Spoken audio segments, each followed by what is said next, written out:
படைப்பிட நம்முடைய இருதயமா இருக்குமானால் நாம் கொடுக்க வேண்டிய பலி என்ன? அது what is our sacrifice, and now the altar is our heart. நாம் செய்கிற ஜெபம், it is our prayer.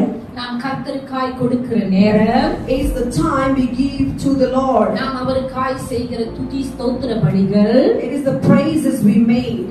இதோ கர்த்தருக்காய் கொண்டிருக்கிற வைராக்கியம், the zealous of Lord. உலகமே நம்மை பகைத்தாலும் நான் கர்த்தருக்கென்று நிற்பேன் என்கிற வைராக்கியம். even the whole world is against you, you are standing for Jesus. இந்த உலகத்திலே இந்த காலகட்டத்திலே கர்த்தருக்கென்று ஜீவிப்பது ஒரு அரிதான காரியம். at this time zone it is very rare to live for God.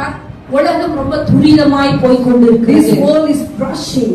எங்க பார்த்தாலும் மனிதனுடைய திட்டங்களும் யோசனைகளும் எப்பொழுதும் நம்மை தேவனை விட்டு பிரிக்கிற மாதிரியாகவே காணப்படுகிறது. many chances that we are seeing the plans of man is separating us from the Lord. இப்படிப்பட்ட உலகத்திலே ஜீவித்துக் கொண்டு நான் கர்த்தருக்கு மாத்திரமே ஜீவிப்பேன் என்று வைராக்கியமாய் நிற்பது ஒரு பலி.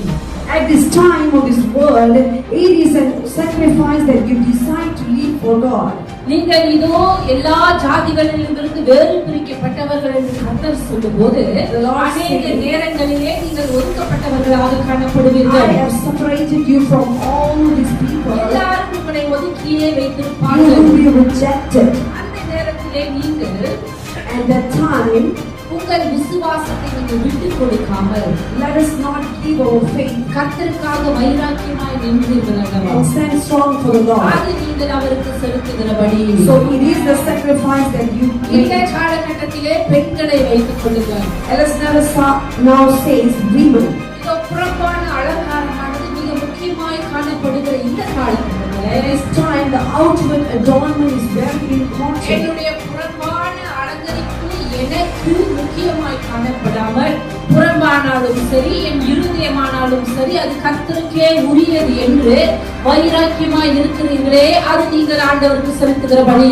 even the world is giving importance to the outward adornments, but you made a decision that you will stand for the Lord.